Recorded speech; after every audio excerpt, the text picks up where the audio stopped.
एक देश एक चुनाव के हित में अपने विचार प्रस्तुत करना चाहती हूँ।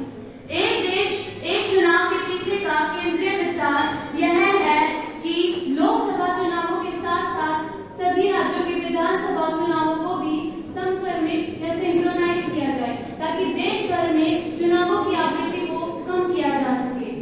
यह अवधारणा सन 1967 तक देश में प्रचलित भी रही थी, परंतु दल बदल, बर्खास्तगी और सरकार के विघटन जैसे विभिन्न कारणों की वजह से यह व्यवस्था बाधित हो गई।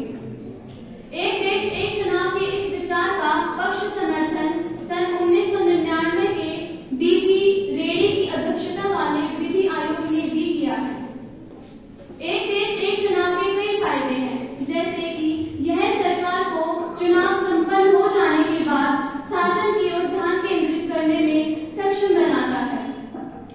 वर्तमान में देश के किसी न किसी हिस्से में कम से कम हर तीसरे माह में चुनाव आयोजित होते ही रहते हैं, जिसकी वजह से सरकार का सारा ध्यान चुनावों की ओर केंद्रित हो जाता है।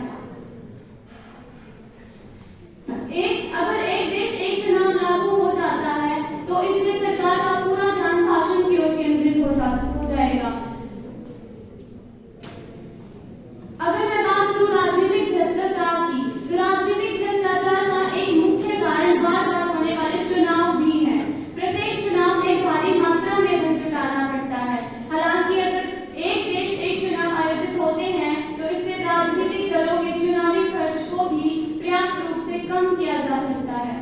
इसके अलावा इससे धन उगाही का दोहराव भी नहीं होगा। इससे जनता और